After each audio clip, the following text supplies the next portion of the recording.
Hi friends, Mahashivratri శుభాకాంక్షలు. పాల్గొన మాసంలోని కృష్ణపక్షం చతుర్దశి రోజున మహాశివరాత్రి పండుగను జరుపుకుంటారు. ఈ నెల ఫిబ్రవరి 26వ తేదీన మహాశివరాత్రి పర్వదినాన్ని జరుపుకుంటారు. ఈ మహాశివరాత్రి పర్వదినాన్న భక్తులు ఉపవాసం ఉండి శివునికి ప్రత్యేక పూజలు చేసి శివపార్వతుల అనుగ్రహాన్ని పొందుతారు. పురాణాల ప్రకారం ఈ మహాశివరాత్రి రోజున శివపార్వతుల వివాహం జరిగింది. అలాగే ఈ మహాశివరాత్రి పండుగ రోజున ఆ పరమేశ్వరుడు విషాన్ని తాగి సర్వలోకాన్ని రక్షించాడని నమ్మకం. మరి ఇంతటి శక్తివంతమైన మహాశివరాత్రి రోజున శివపార్వతుల అనుగ్రహాన్ని సులభంగా పొందాలంటే మీ పూజ గదిలో నారికేల దీపాన్ని వెలిగించండి. కొబ్బరి చిప్పలో వెలిగించే ఈ దీపాన్ని నారికేల దీపం అని అంటారు. శివునికి అత్యంత ప్రీతికరమైన వాటిలో నారికేల దీపం ఒకటి. సంవత్సరానికి ఒకసారి వచ్చే ఈ మహాశివరాత్రి రోజున ఎవరికైతే కొబ్బరి చిప్ప దీపాన్ని వెలిగిస్తారు అలాంటి వారికి కోటి జన్మల పుణ్య ఫలితం లభిస్తుంది. జీవితంలో ఉన్న కష్టాలన్నీ తొలగిపోయి ఆ పరమేశ్వరుడి ఆశీర్వాదం సులభంగా లభిస్తుంది. కాబట్టి మహాశివరాత్రి పర్వదినాన్న నారికేల దీపాన్ని ఎలా వెలిగించాలి, శివుడికి ఎలా పూజించాలి, పాటించాల్సిన శక్తివంతమైన పరిహారాల గురించి ఈ వీడియోలో తెలుసుకుందాం. ముందుగా వీడియోకి లైక్ చేసి జై కృష్ణ అని కామెంట్ చేయండి. మహాశివరాత్రి పండుగ రోజున స్త్రీలు ఉదయాన్నే నిద్రలేచి స్థల స్నానం చేసి ఇంట్లో శివుడిని పూజించాలి. శివరాత్రి రోజున స్నానం చేసేటప్పుడు నీటిలో కొంచెం పసుపు వేసుకుని స్నానం చేయండి. జాతక దోషాలన్నీ తొలగిపోయి మీ జాతకంలో అదృష్టం కలిసొస్తుంది. ముందుగా పూజా గదిని శుభ్రం చేసుకుని మీ పూజా గదిలో ఉన్న శివపార్వతుల పటానికి గంధం బొట్టు పెట్టి పూలతో అలంకరించండి. పసుపు రంగు పూలతో శివుణ్ణి పూజిస్తే చాలా మంచిది. అలాగే గన్నేరు పూలతో శివుణ్ణి పూజిస్తే విపరీతమైన ధనలాభం కలుగుతుంది. అలాగే జిల్లేడు పూలతో శివుణ్ణి పూజిస్తే కోరిన కోరికలన్నీ వెంటనే నెరవేరుతాయి. ఈ విధంగా శివపార్వతుల పటాన్ని అలంకరించుకుని పూజా గదిలో అష్టదళ ముగ్గులు వేసుకోండి. ముగ్గుపై పసుపు కుంకుమలు చల్లి ముగ్గుపైన ఒక ప్లేటు కానీ ఒక విస్తరాకును కానీ పెట్టుకోండి. స్టీల్ ప్లేట్ మాత్రం పూజా గదిలో పెట్టకూడదు. ఈ ప్లేటు పైన 3 గుప్పెళ్ళ బియ్యం పోసుకుని ఈ బియ్యం పైన కొబ్బరి చట్నీ పెట్టి అందులో దీపం వెలిగించాలి.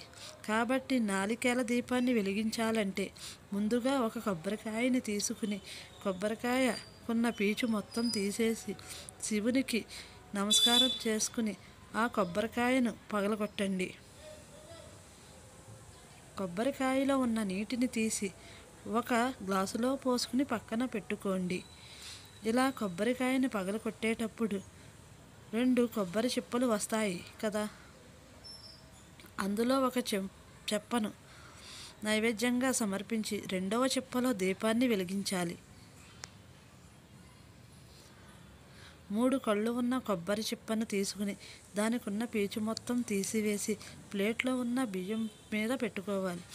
ఈ కొబ్బరి చిప్పకు ఏ కుంకుమ పెట్టి కొబ్బరి చిప్పలు ఆవు నెయ్యి పోసి అందులో ఉత్తరాన్ని వేసి కొబ్బరి దీపాన్ని వెలిగించాలి. ఈ కొబ్బరి దీపం వెలిగించిన మరుక్షణమే శివపార్వతులు ప్రత్యక్షమవుతారని నమ్మకం. కాబట్టి ఈ నారికేల దీపం వెలిగించాలని కొబ్బరి దీపాన్ని ముట్టుకుని నమస్కారం చేసుకోండి. ఇది దానికి అక్షింతలు వేసి మీ మనసులో ఏదైనా కోరుకోండి. మీ కోరికలు ఖచ్చితంగా నెరవేరుతాయి. చివరగా కొబ్బరి దీపానికి హారతి ఇచ్చి శివపార్వతులకు కూడా హారతి ఇచ్చి 5 ప్రదక్షిణాలు చేసి ముగించవచ్చు. ఈ గబల దీపం ఖచ్చితంగా 45 నిమిషాల పాటు జరుగుతూ ఉండాలి. ఈ విధంగా కొబ్బరి దీపం వెలిగించిన తర్వాత ఓం నమఃశివాయ అనే మంత్రాన్ని 21 సార్లు కానీ 108 సార్లు కానీ జపించండి. అలాగే మనం కొబ్బరికాయలను పగలగొట్టినప్పుడు కొబ్బరి నీళ్ళు వస్తాయి కదా, ఆ కొబ్బరి నీటిని పూజలో నైవేద్యంగా నివేదించవచ్చు. నారికేళ్ల దీపం కొండెక్కిన తర్వాత ఆ కొబ్బరి దీపాన్ని తీసి ఎవరూ తిరగని ప్రదేశంలో వేయాలి, లేదా ప్రవహించే నదుల్లో వదిలేయండి. శివునికి 3 కళ్ళు ఉంటాయి, అలాగే కొబ్బరికాయకు కూడా 3 కళ్ళు ఉంటాయి. కాబట్టి 3 కన్నులున్న కొబ్బరి చెట్టులో దీపాన్ని వెలిగిస్తే కోటి దినముల పుణ్య ఫలితం లభిస్తుంది. కొబ్బరికాయలో త్రిమూర్తులు కొలువై ఉంటారు. మహాశివరాత్రి రోజున కొబ్బరి దీపం వెలిగిస్తే అద్భుతమైన అక్షయ ఫలితాలను పొందుతారు. ఈయన నారికేల దీపం వెలిగించిన కొన్ని రోజుల్లోనే ఆ పరమేశ్వరుని అనుగ్రహం వల్ల ఎన్నో శుభవార్తలను వింటారు. ఈ మహాశివరాత్రి పండుగ రోజున శివాలయానికి వెళ్తే చాలా మంచిది. ఎందుకంటే ఈ మహాశివరాత్రి పండుగ రోజున శివపార్వతి ఇద్దరూ శివాలయంలో సంచరిస్తూ ఉంటారు. కాబట్టి శివరాత్రి రోజున శివాలయంకి వెళ్ళి శివాలయంలో దీపాలు వెలిగించి మీ జీవితంలో ఉన్న కష్టాలన్నీ తొలగిపోయి తరతరాలను తరగని ఐశ్వర్యం లభిస్తుంది. ఈ పవిత్రమైన మహాశివరాత్రి నాడు నంది కొమ్ముల మధ్య నుండి ఆ పరమేశ్వరుడిని దర్శించుకున్న వారికి జన్మజన్మల పాపాలన్నీ తొలగిపోయి జన్మజన్మల అదృష్టాన్ని పొందుతారు. శివునికి ఎన్నో పూజలు చేసినా సరే శివలింగానికి అభిషేకం చేయకపోతే మీరు ఎంత చేసినా పూజకు సరైన పుణ్య ఫలితం లభించదు.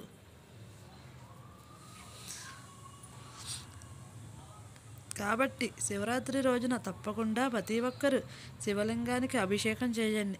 శివలింగం పైన చెంబుడు నీళ్లు పోసినా సరే ఆ పరమేశ్వరుడు ఉప్పొంగిపోయి మీ కుటుంబానికి మంచి జరగాలని ఆశీర్వాదం ప్రసాదిస్తాడు. వివాహం కానివారు శివరాత్రి రోజున మల్లెపూలతో శివుణ్ణి పూజిస్తే త్వరగా వివాహం కుదురుతుంది. అలాగే నందివర్ధన పూలతో శివుణ్ణి పూజిస్తే అనారోగ్య సమస్యలు రాకుండా ఉంటాయి. పారిజాత పుష్పాలతో శివుణ్ణి పూజిస్తే తన దోషాలన్నీ తొలగిపోతాయి. శివుడికి అత్యంత ప్రీతికరమైన వాటిలో విభూది ఒకటి. కాబట్టి ఈ మహాశివరాత్రి పండుగ రోజున తప్పకుండా విభూదిని పెట్టుకోండి. మహాశివరాత్రి రోజున ఎవరైతే విభూది పెట్టుకుంటారో అలాంటి వారికి ఆ పరమేశ్వరుడు ఎల్లవేళలా రక్షిస్తూ ఉంటాడు. Thank you. మా వీడియోస్ కనుక నచ్చినట్లయితే సబ్స్క్రైబ్ చేయండి. ఓం నమః శివాయ.